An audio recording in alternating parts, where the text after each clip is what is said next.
¿Qué tal? Son las 12:33. Llegamos al último tramo de primera edición, que queremos dedicarlo a las enfermedades raras. ¿Por qué? Pues porque el 28 de febrero se conmemora el Día Internacional y es necesario poner sobre la mesa distintos asuntos y las necesidades que tienen actualmente, cuando muchísimos pacientes, sus familias, han visto cómo la medicación se veía paralizada y la atención a estos pacientes también. Vamos a saludar a Jorgelina Borda, la tenemos con nosotros, es la presidenta de la asociación Bubbles and Drinks. ¿Qué tal? Hola, buenos días. Encantada de estar aquí. Pues igualmente. Y tenemos con nosotros también a María José Llamas, que es la directora de Relaciones con Asociaciones de Pacientes, Colegios de Médicos de Málaga. Muy buenos días, ¿qué tal? Hola, buenos días. Bueno, encantada de tenerte con nosotros. Vamos a empezar por Jorgelina, lo tenemos el caso en primera persona.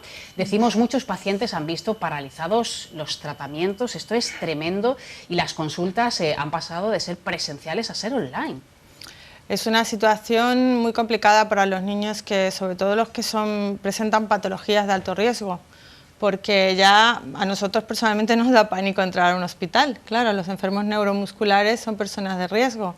Entonces, por una parte, tenemos esta situación que tenemos que enfrentarnos a una llamada telefónica, porque no son videoconferencias.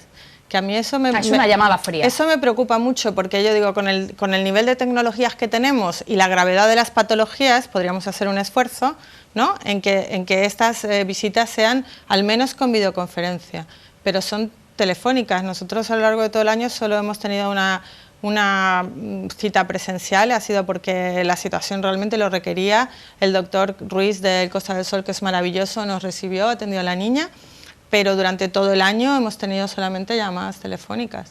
Esto es muy complejo. Es muy difícil y hay muchas, bueno, la doctora lo sabrá, hay muchos casos en los que no es suficiente realmente, y hay que priorizar la necesidad del niño, la necesidad del enfermo, ¿no? Yo hablo de niños porque Bubbles and Drinks trabajamos con niños, pero la necesidad del enfermo tiene que ser una prioridad, ¿no? Atenderle, ayudar a las familias, brindarles apoyo, que el COVID ya ha generado tantos problemas en estas familias en el tema económico, sí, pues son familias dañadas en su economía en general, porque hay que afrontar muchos gastos que una familia normal no afronta, como son las terapias, que son muy caras y son indispensables. Si a esto le sumamos que muchos padres, en mi asociación ha pasado, muchísimos padres, yo misma, hemos ido a ERTE, nos hemos quedado sin trabajo, entonces no solo ha mermado la asistencia directa del sistema sanitario, sino que nosotros no podemos proporcionar a los niños las terapias que necesitan. El mix es tremendo. Sí, es tremendo, ¿no? Es un cóctel brutal. María José, ¿cómo se encuentran las familias, los pacientes? El nivel de desamparo entiendo que es muy alto. Sí, sobre todo porque estamos hablando de que son enfermedades que tienen a veces un gran desconocimiento por parte de los propios profesionales médicos de nosotros, por eso, porque son patologías difíciles de diagnosticar, que yo creo que ese es el principal escollo con el que se van a encontrar la familia y los propios pacientes. Hay que tener en cuenta que a veces pasan hasta 5 años en la proporción que se estima en la Federación Española de Enfermedades Raras. Hasta 5 años se tarda a veces en llegar a un diagnóstico con un nombre y a veces sin apellido, simplemente con enfermedades más en grupos genéticos.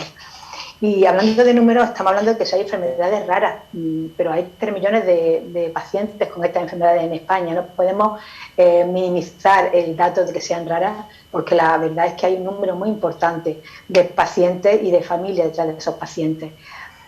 Y teniendo en cuenta, aquí tenemos el caso de Yoyunia, que son patologías muchas veces que se producen al nacer, son patologías congénitas en menores de 2 años, que van a producir a veces, en la mayoría de ellos, una incapacidad tanto física como de desenvolvimiento de la vida habitual y normal, y sobre todo es el desamparo que existe cuando se presentan a consultas de medicina generalista o quizás de especialidades y no encuentran el porqué y tardan en hacer esos diagnósticos.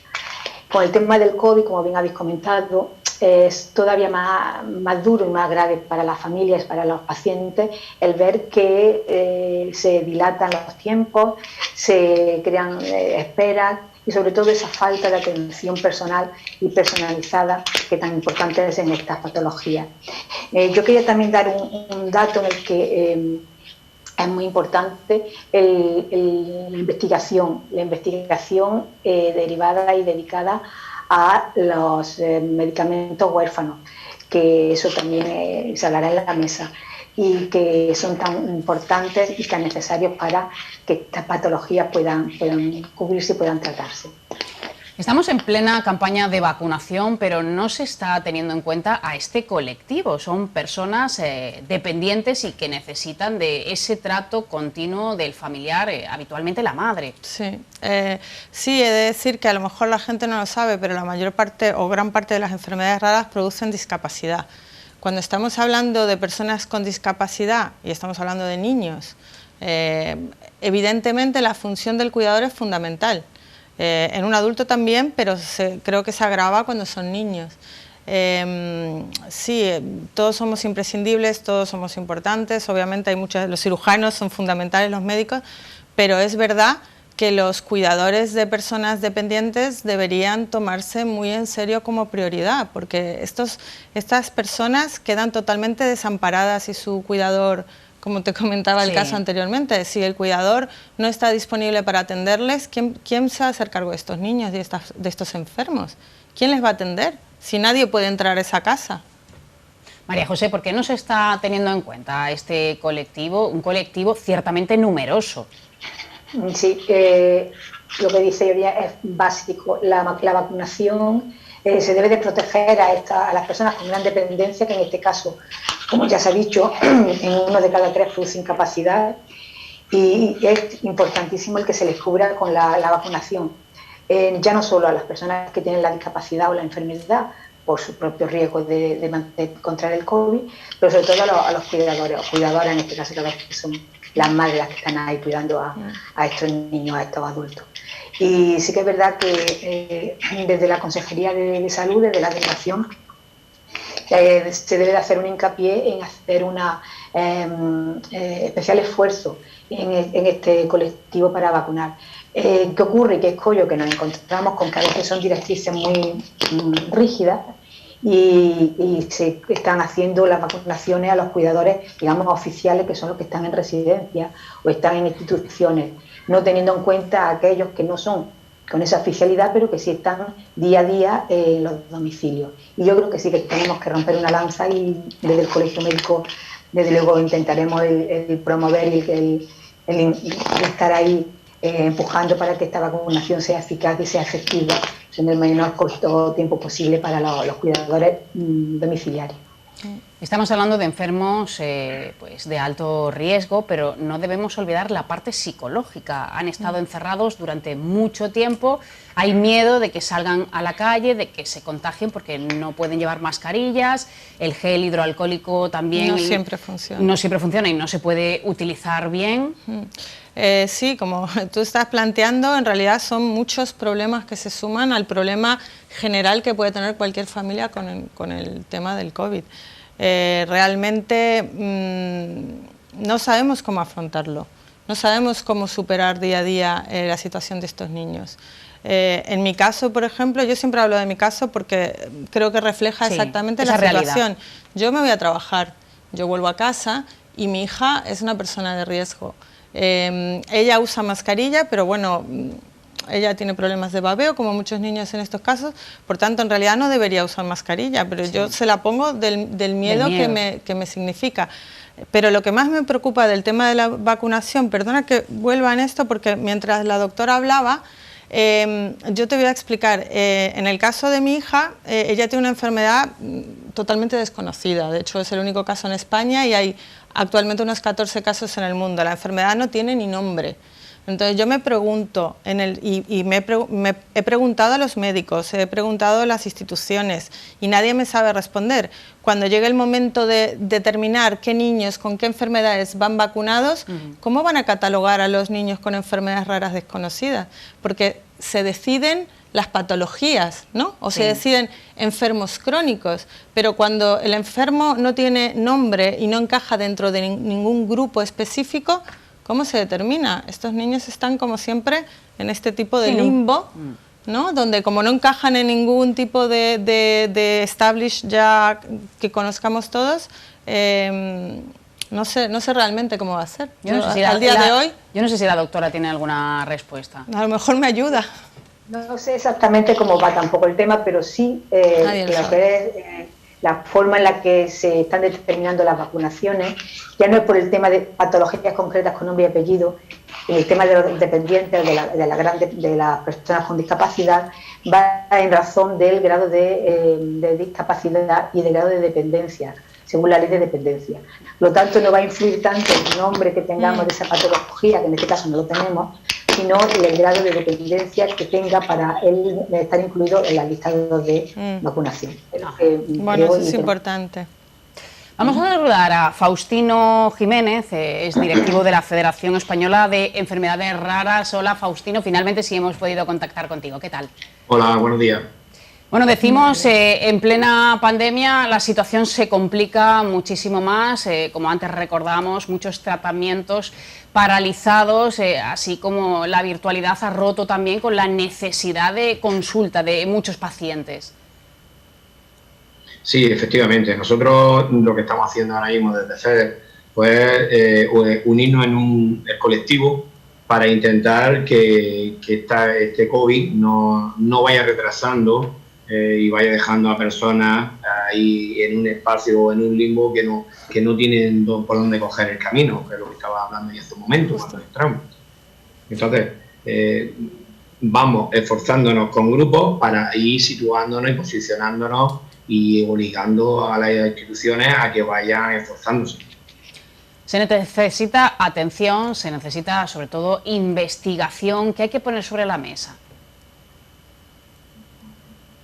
Faustino. Perdona, que se ha cortado. Sí, decimos que necesitamos pues ese tratamiento, sobre todo que sea personalizado y esa investigación, ¿no? Tenemos que recalcarlo continuamente y hacer una especial atención para este día, ¿no? El Día Internacional que llega el 28, además de una manera pues muy diferente a la de otros años. Sí, la suerte que tenemos es que podemos tener estos medios y a través de estos medios podemos ir uniéndonos. ¿Qué necesitamos? Porque los diagnósticos sean más precoces, sean antes y que no nos olviden las personas que tenemos una enfermedad rara, que no nos olviden. Y yo siempre pido, y una reflexión muy importante, siempre se necesita que las personas tengan alguien con una enfermedad rara para poder sufrirlo, y entonces ya cuando lo sufres es cuando te llega al corazón y entonces ya haces más incremento desde las instituciones para no poder dejarnos olvidados. Hablamos de la importancia... Sí. Si me permite, no solamente al hilo de lo que está diciendo, Faustino, sí que es verdad que es muy importante, y a raíz del día 28 de febrero, que es el Día Internacional Día Mundial de las Enfermedades Raras, el hacer un hincapié especial en la investigación. La enfermedad rara, cuando está instituida y cuando está establecida, ya lo que hay que hacer es trabajar para diagnosticarla y tratarla, pero sobre todo hacer investigación a nivel de laboratorio, a nivel científico, para el desarrollo de tratamientos y medicación para tratar estas enfermedades. En España, en Europa, desde el año 2000, en enero del año 2000, se pone en vigor la legislación de incentivo a los laboratorios farmacológicos para motivar la creación y la investigación sobre medicamentos huérfanos. Creo que es importantísimo y básico que este desarrollo de laboratorios farmacológicos, farmacéuticos, trabajen y se les incentive. ¿Por qué? Porque no son rentables, pero son fármacos huérfanos. Y por lo tanto, ese es uno de los puntales importantísimos para tratar las enfermedades raras. Hablábamos de la importancia de la investigación, lo que es cierto que muchas asociaciones hacen un trabajo fundamental en la recaudación de fondos, que ahora se ven paralizados porque no se pueden celebrar eventos. No podemos, ahora mismo nosotros sentimos que estamos atados de pies y manos y si quieres con una capucha en la cabeza, porque no podemos hacer eventos, no podemos hacer ningún tipo de actividad participativa, que eran los medios que nosotros teníamos para recaudar el dinero necesario para subsanar, pagar, afrontar los gastos de la asociación, que eran puramente terapéuticos. Nuestra asociación no tiene sede, no tiene teléfono, porque el teléfono se usa el mío, es decir, todos los fondos recaudados iban directamente a terapias para los niños, del primer al último céntimo, y nosotros ahora mismo no tenemos manera de recaudar fondos. Entonces, se dan las circunstancias que nuestras actividades tampoco se pueden realizar porque los niños son de riesgo y no pueden compartir espacio, pero realmente no podríamos pagarlas tampoco.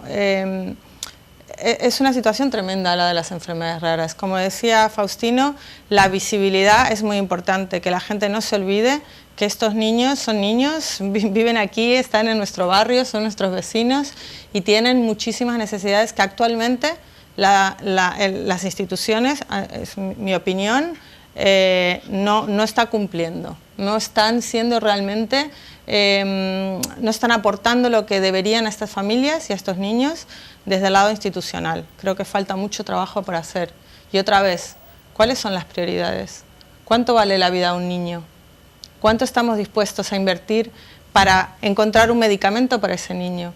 ¿Por qué gastamos flores, semáforos, carreteras? ¿Por qué eso es más importante que buscar el medicamento, el tratamiento de unos niños enfermos?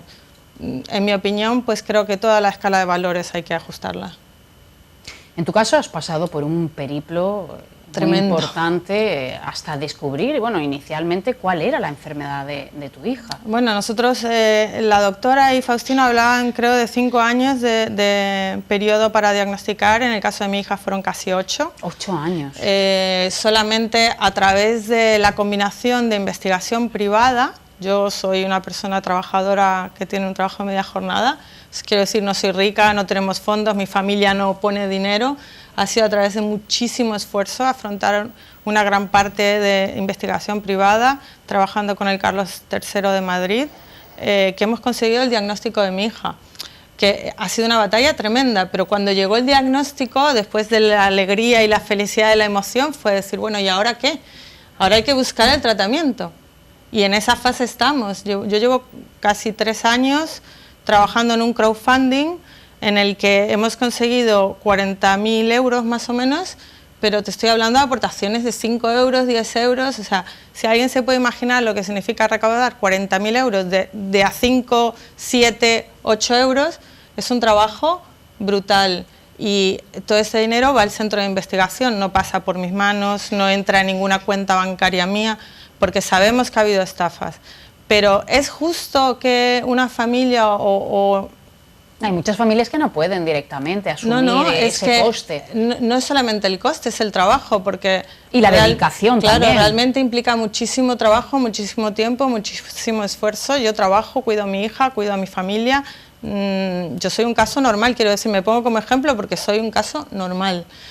Es muy complicado la investigación. Ahora todos conocemos lo que es vivir con una enfermedad que se puede llevar a una persona que quieres y finalmente gran parte de la sociedad sabe lo que es vivir con una enfermedad desconocida.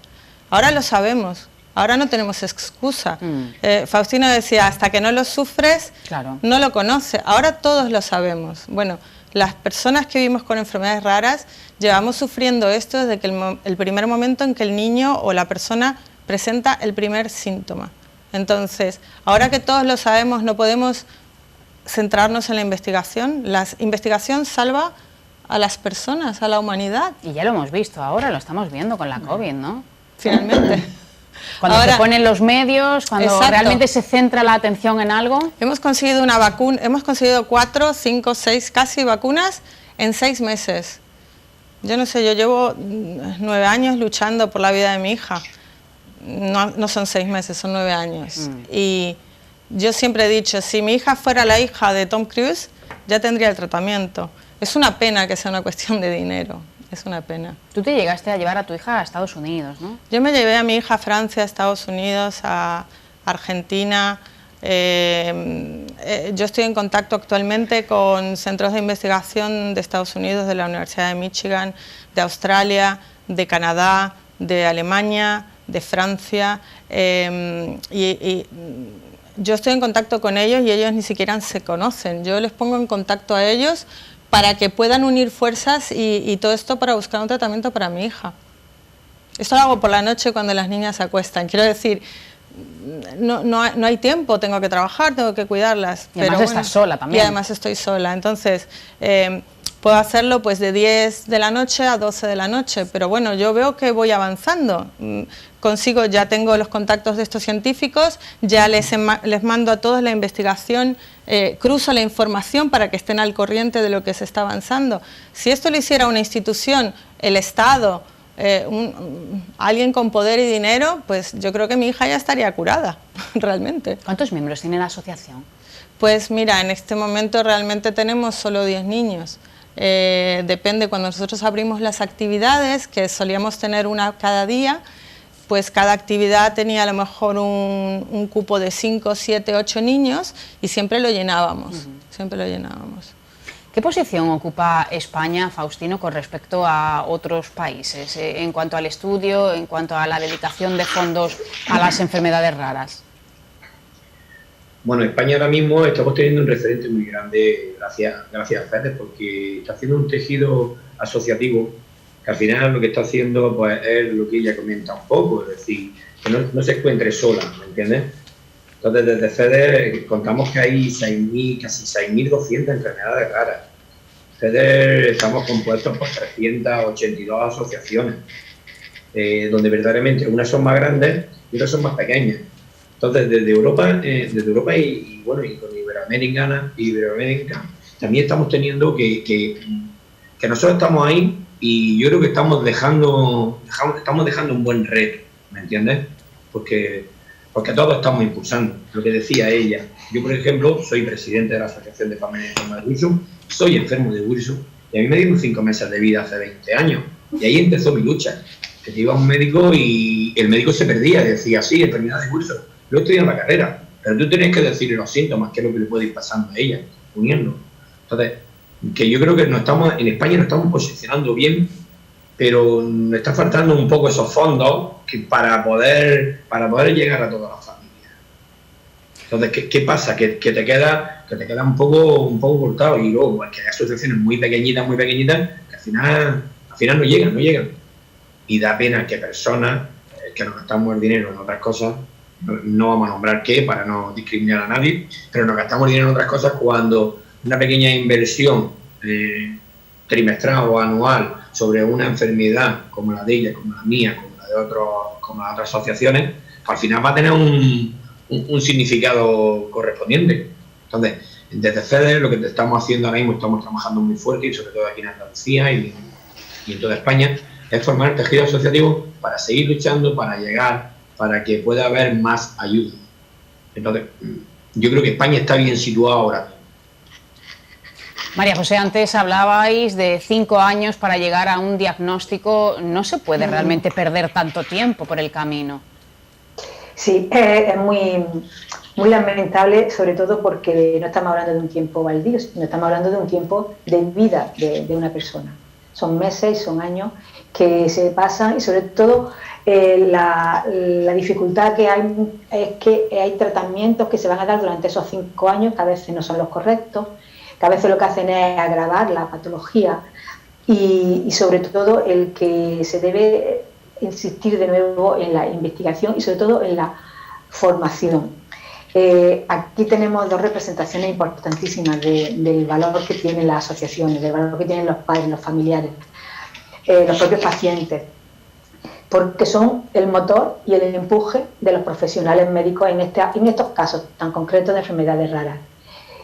Porque yo creo que para un profesional la enfermedad rara no tiene que ser una enfermedad molesta, debe de ser un incentivo, debe de ser una potenciación de la capacidad profesional de tener ese reto para saber diagnosticar, y a veces eso pues nos falta muchas veces por tiempo en las consultas, por saturación, o muchas veces porque el desconocimiento nos da el miedo de poder seguir hacia adelante. Yo creo que los padres, los familiares, los propios pacientes, en esa fuerza que tienen cuando se unen, son el motor, y además lo deja clarísimo. Ella lo ha dejado clarísimo en la labor que está haciendo de conexión y de ir buscando cuando son patologías tan sumamente raras como la que tiene su hija. Y sí, ese diagnóstico tardío, pues es eso, el desconocimiento, el que son muchas veces síntomas muy confusos que llevan a distintas patologías que luego no son las que se buscan. Y sí que es verdad que hay que acortar el tiempo de diagnóstico, hay que potenciar que el tratamiento sea precoz y adecuado, y sobre todo hay que incentivar y hay que presionar a la administración pública para que invierta en tratamiento, en investigación, pero invierta en aquellas terapias que ahora, por ejemplo, no se pueden dar desde las asociaciones. Lo que habla de que la terapia de rehabilitación, de atención temprana, de actividades de ocio y también de socialización, si no se pueden hacer desde las asociaciones con todo su esfuerzo, la administración debería de tener una capacidad de asumir esa responsabilidad tan importante, porque el futuro es básico en estos chicos. Sí, bueno, me queda un minuto. Jorgelina, ¿qué mensaje podríamos lanzar? Bueno, yo siempre digo lo mismo: investigación, ayuda para la investigación, no esos fondos europeos que se lanzan y que nunca sabe uno dónde acaban. Investigación real. En mi caso, yo he creado el crowdfunding de mi hija, que es en investigación para chloe.org, lo digo porque es un medio sí, ¿no?, de la comunidad, pero creo que nos tenemos que centrar en la investigación y en las terapias, que las familias reciban ayudas directas para las terapias, porque son fundamentales para la vida de nuestros hijos, y que las asociaciones y los centros de investigación reciban fondos reales, tangibles, para poder investigar y buscar tratamientos para nuestros enfermos. Bueno, pues desde aquí seguiremos reclamando y lanzando ese SOS. Jorgelina, gracias. A vosotros por darnos esta voz. Faustino, muchas gracias. Nada, gracias a vosotros y estamos aquí para lo que haga falta. Y María José, gracias. Nada, gracias a vosotros. Pues así llegamos al final de primera edición. Ya sabéis, nos volvemos a ver mañana, si os apetece, a las 10 en punto. Pasad una feliz tarde. Adiós.